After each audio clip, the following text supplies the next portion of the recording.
Hello friends, आप Mukesh Goyal. I hope कि आप बहुत अच्छे हैं। और फ्रेंड्स, आपकी फाइनल आंसर की आ चुकी है और आपने आंसर्स मैच कर लिए हैं। और स्टूडेंट्स ने अपना अपना स्कोर बनाया कि इतना बन रहा है, और अब उनके दिमाग में जब तक रिजल्ट नहीं आएगा तब तक ये बड़ा डायलेमा बना रहेगा, द्वंद बना रहेगा कि मेरा सिलेक्शन होगा कि नहीं होगा। इतने मार्क्स आ गए मेरे, तो मेरा नेट होगा या जेआरएफ होगा या पीएचडी वाले में होगा। तो ये बड़ा कंफ्यूजन है। तो बहुत सारे स्टूडेंट्स के मैसेज आए, तो मैंने एक चीज सोची है, पहले भी मैंने आपको बताई है शायद ये कट ऑफ, अभी भी मैं दोबारा बता देता हूँ। ये जो मैं बता रहा हूँ आपको, ये कट ऑफ जब दिसंबर 2023 में एग्जाम हुआ था ना, उस टाइम की मैं कट ऑफ बता रहा हूँ आपको। और मेरे अकॉर्डिंग अगर पेपर देखे तो अ, इसके आसपास ही ये जो सब्जेक्ट्स की कट ऑफ है ये रहने वाली है। ऐसा नहीं है कि इसमें बहुत ब्लेंडर चेंज हो जाएगा, बहुत ज्यादा चेंजेस नहीं आने वाले मेरे हिसाब से, अकॉर्डिंग टू मी। हो सकता है एक दो क्वेश्चन का ऊपर नीचे हो जाए, ठीक है। तो आप इससे अपनी कट ऑफ मैच कर सकते हो कि इस सब्जेक्ट में इतनी रही थी और इस कैटेगरी में मेरे सब्जेक्ट में कितनी रही है। तो आप उससे मैच करके एक आइडिया लगा सकते हो। और वैसे रिजल्ट तो जल्दी ही आना ही है, अब जब फाइनल आंसर की आ चुकी है तो थोड़ा पेशेंस रख लें। अगर पेशेंस नहीं रखते हैं, आपका इतनी जो एक एक तो एक्साइटमेंट बना हुआ है, वो मैं आपको ये थोड़ा सा बता देता हूँ। अगर आपको ठीक लगे तो ये मैच कर लेना, नहीं तो आप अपने रिजल्ट का वेट तो कर ही रहे हैं, आ ही जाएगा, ठीक है। लेकिन टेंशन नहीं लेनी है किसी भी तरह की, ठीक है। तो जैसे मैं इकोनॉमिक्स के बारे में बात करूं तो अनरिजर्व्ड की उस टाइम अगर असिस्टेंट प्रोफेसर यानी कि नेट की बात करें तो 154 रही थी अनरिजर्व्ड की। और जेआरएफ की 180 मार्क्स रहे थे। इकोनॉमिक्स सब्जेक्ट की बात कर रहा हूँ। और 138 अगर बात करें ओबीसी के रहा था, और 162 जेआरएफ के लिए रहा था ओबीसी का। और इधर देखो, ये जो चीज है ये नेट की कट ऑफ है, आप ये देख लेना। और इधर सब्जेक्ट लिखा हुआ है, ठीक है। ये इकोनॉमिक सब्जेक्ट है, ये अनरिजर्व्ड है, ये ओबीसी कैटेगरी में है, ये ईडब्ल्यूएस है, ये एससी है और ये एसटी है। तो ये मार्क्स भी आपको शायद दिख रहे होंगे, आप इसको क्वालिटी इंक्रीज करके स्क्रीनशॉट लेके देख सकते हो अगर आपका ये सब्जेक्ट है तो। इधर नेट का है और इधर जेआरएफ का लिखा हुआ है। ऐसे ही अगर मैं बात करूं, पॉलिटिकल साइंस है, ये सेकंड नंबर पे पॉलिटिकल साइंस मैंने लिखा हुआ है। पॉलिटिकल साइंस में अनरिजर्व में 190 मार्क्स हैं, ठीक है, नेट के लिए। और जेआरएफ के लिए 216 नंबर है। तो ऐसे ही यहाँ पे अनरिजर्व के लिए, ओबीसी के लिए, ईडब्ल्यूएस के लिए, एससी के लिए ये लिखा हुआ है। अगर आपका पॉलिटिकल साइंस सब्जेक्ट है तो आप रोक के स्क्रीनशॉट लेके देख सकते हो, क्वालिटी थोड़ा इंक्रीज करके, है ना। जो सेटिंग का बटन होता है वहां से क्वालिटी इंक्रीज कर लेते हो ना, चलो ठीक है, वहां से, ठीक है। और अगर मैं बात करूं अदर सब्जेक्ट्स की, और कोर्स का जो अपना चल रहा है, paper 1, paper 2, environment science, education, ये सब मैं लास्ट में बात करूंगा कि कैसे ज्वाइन कर सकते हैं आप, किस तरह से हम पढ़ाई करते हैं, ठीक है। ये पहले मैं आपको कुछ सब्जेक्ट्स की ओर बता देता हूँ। जैसे हिस्ट्री की बात करें, ये इसमें आपको हिस्ट्री दिख रहा होगा, एक तो सब्जेक्ट है ना। हिस्ट्री में है अनरिजर्व्ड का, ओबीसी, ईडब्ल्यूएस, एससी, एसटी का ये मार्क्स रहे हैं। ये वाले मार्क्स हैं नेट क्वालिफाई के लिए था, और ये वाला जेआरएफ के लिए था, ठीक है। और अब की बार आपको पता है थर्ड कैटेगरी भी इंक्लूड कर दी है, पीएचडी वाली, तो उसका भी अलग से होगा, ठीक है। तो ये हिस्ट्री का हो गया, हिस्ट्री सब्जेक्ट है तो आप देख लीजिए। ये अगर बात करें कॉमर्स सब्जेक्ट का रहा हुआ है ना, अनरिजर्व्ड का, ओबीसी, ईडब्ल्यूएस, एससी, एसटी, ये मार्क्स है नेट के लिए, और ये मार्क्स है जेआरएफ क्वालिफाई के लिए, ठीक है। और अगर बात करूं एजुकेशन सब्जेक्ट के लिए, तो एजुकेशन सब्जेक्ट के लिए यही मार्क्स दिए हुए हैं, ठीक है ना। ये सब मार्क्स एजुकेशन के लिए हैं फ्रेंड्स। और अगर मैं बात करूं अदर सब्जेक्ट में, जैसे म्यूजिक की बात कर लो, हिंदी सब्जेक्ट की बात करो, संस्कृत की बात करो, 3 सब्जेक्ट्स मैंने यहाँ शो किए हुए हैं। अगर आपका ये सब्जेक्ट है तो प्लीज आपके चित्त शांति के लिए मैंने ये वीडियो बना रहा हूँ कि आप ये देख लीजिए, इतना इतना मार्क्स रहे थे। अगर इसके आसपास आपके इन सब्जेक्ट में है, इस कैटेगरी में है, तो मे बी आपका सिलेक्शन का चांस बन जाएगा, ठीक है। और बहुत ज्यादा डिफरेंस है, ये हद से ज्यादा डिफरेंस है तो कोई मतलब नहीं है, ठीक है। ऐसे ही जैसे इंग्लिश सब्जेक्ट है, इंग्लिश सब्जेक्ट का क्या कट ऑफ रही है उस टाइम, दिसंबर 2023 की कट ऑफ बता रहा हूं मैं, कोई कंफ्यूज मत हो जाना। इंग्लिश की, जियोग्राफी की और इन्वायरमेंटल साइंस की ये कट ऑफ रही है, कैटेगरी वाइज इसमें डाली हुई है।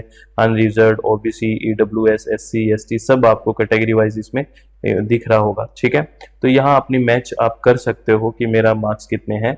और ये मैं कंफ्यूज ना हो, मैं बार बार कह रहा हूँ, ये जो सब्जेक्ट्स की कट ऑफ दिखा रहा हूँ मैं कब की दिखा रहा हूँ आपको, जो यूजीसी नेट दिसंबर 2023 में कट ऑफ रही थी वो मैं आपको बता रहा हूँ। तो आप अपना सब्जेक्ट कौन सा है, और इसकी मैंने टेलीग्राम पे सारे सब्जेक्ट्स तो इस स्लाइड में बताना आसान नहीं है क्योंकि 100 कोड तक है मैं, लेकिन कुछ कुछ सब्जेक्ट्स आपको बता रहा हूँ। मैंने टेलीग्राम पे इसका पूरा का पूरा जो पीडीएफ है वो भी शेयर किया हुआ है अपना SWMG नाम से जो टेलीग्राम है ना, वहां पे भी शेयर किया हुआ है। ये योगा की कट ऑफ रही है पिछली बार, दिसंबर 2023 की बात कर रहा हूँ।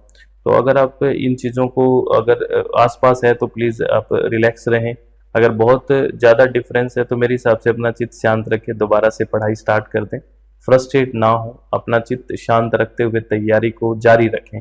आप लोगों से मेरी ये रिक्वेस्ट है, प्लीज़ रिक्वेस्ट है। बहुत ज़्यादा टेंशन रखोगे तो जो आने वाला एग्जाम है वो भी खराब हो जाएगा, और बहुत लेट नहीं है चीज़ें, अभी होने वाले ही हैं सारी चीज़ें, ठीक है। तो मैं आपको अपना जो कोर्स चल रहा है पेपर 1 के लिए, पेपर 2 इन्वायरमेंट साइंस के लिए, पेपर 2 एजुकेशन के लिए, ये मैं आपको बता देता हूँ। अपनी वेबसाइट है www.swmg.in, इसका लिंक आपको डिस्क्रिप्शन बॉक्स में मिल जाएगा। SWMG नाम से आप मोबाइल ऐप पे इंस्टॉल कर सकते हैं, और ये अपना कॉन्टैक्ट नंबर है अगर कुछ आपको जानना है तो।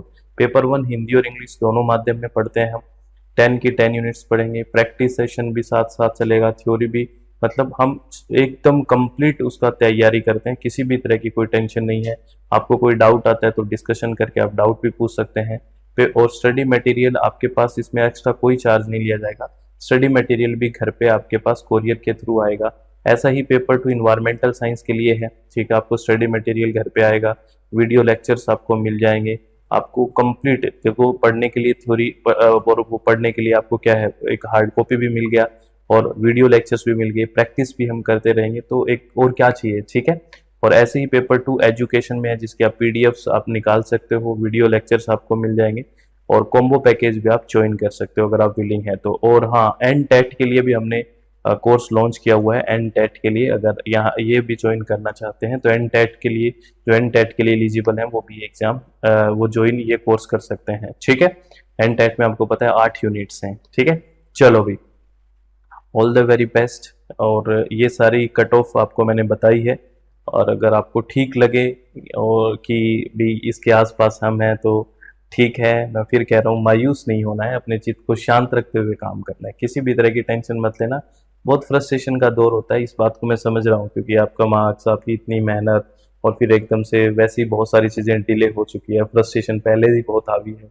अब ये मार्क्स आके, चाहे आपको पहले पता हो कि मेरे मार्क्स कम है ना, लेकिन ये जब दिख जाते हैं ना तो और टेंशन हो जाती है थोड़ी सी कि अरे यार इतने कम है, हालांकि पहले पता था आपको कि कम आने वाला है, तो लेकिन हो जाता है। कोई बात नहीं, अपना चित्त को शांत रखें, आराम से तैयारी, देखो रेगुलर पढ़ाई करा करो, कुछ भी हो पढ़ाई तो काम अल्टीमेटली आएगी आएगी, ठीक है। ये नेगेटिव थॉट्स रखोगे तो चीज़ें खराब ही होगी। बहुत सारे लोग ऐसे कहेंगे अरे मैंने पढ़ लिया कुछ नहीं हो रहा, मेरे हिसाब से देखो पढ़ाई वेस्ट तो नहीं जाएगी, पढ़ाई आपको कुछ न कुछ देके जाएगी अगर आपने ईमानदारी से पढ़ाई की है तो। आप जो काम कर रहे हैं वो भी थोड़ा थोड़ा काम भी साइड बाय साइड करते भी रहें, मेरा तो ये मानना है। क्योंकि सब कुछ छोड़ के इस एज में, अगर आपकी एज आप मास्टर्स कर चुके हैं और एकदम ब्लाइंडली जैसे कह रहे हैं मैं तो तैयारी करूंगा खाली बैठ के, मैं उस पक्ष में थोड़ा कम हूँ। क्योंकि आजकल फैसिलिटीज़ हैं ऑनलाइन की, आप टाइम उसके अकॉर्डिंग पढ़ सकते हैं, थोड़ा शाम को पढ़ लिया, लेकिन साथ साथ आपको काम करना मेरे हिसाब से चाहिए भी। आप जिससे आर्थिक रूप से सक्षम हो पाओ, इकोनॉमिकली स्ट्रॉन्ग, तो उससे कॉन्फिडेंस आता है, उससे कंसंट्रेशन बढ़ती है, कम नहीं होती। क्योंकि जब आपको कॉन्फिडेंस आएगा, अपने आप पे विश्वास बढ़ेगा, तो चीज़ें और अच्छे से होगी। आप 24 आवर्स खाली बैठोगे कि मैं सिर्फ तैयारी करूंगा, तो इस एज में एक बर्डन लगने लग जाता है, क्योंकि महीना आता है, खर्चा भी चाहिए, तो फिर फ्रस्ट्रेशन आती है। 5-7-10 दिन, हर महीने में 5-7 दिन ऐसे ही निकल जाते हैं फ्रस्ट्रेशन में। इससे अच्छा क्यों ना क्यों हम साथ में काम भी करें, जिससे हमारा कैलिबर भी बढ़ेगा, मेरे हिसाब से उसमें एक्सपीरियंस भी बढ़ेगा। देखो ये मेरी राय है, अगर आपको ठीक लगे तो मानना है, क्योंकि आप बच्चे तो हैं नहीं, आप सब जानते हैं, लेकिन करना चाहिए मेरे हिसाब से। जो भी है थोड़ा बहुत काम करो साथ साथ, क्योंकि ये जो ऑनलाइन की फैसिलिटी है ये बहुत ही ड्रास्टिक चेंज है अगर ठीक से इसका इस्तेमाल किया जाए तो। बहुत अच्छे से, कि आपको फिजिकली कहीं जाके रहना नहीं, ऐसे नहीं कि क्लास जाके लेनी है और मेरा तो टाइम वहाँ लग जाएगा। आप जिस टाइम है मोबाइल में, अपने फ़ोन में, जब मर्जी आपने देखा कि अच्छा अब टाइम है, अब देख लेता हूँ, तो बहुत बेहतर है ये तरीका। चलो अपने चित्त को शांत रखो, खुश रहो, आराम से पढ़ाई करो। बहुत बहुत धन्यवाद। Thank you, thanks a lot friends.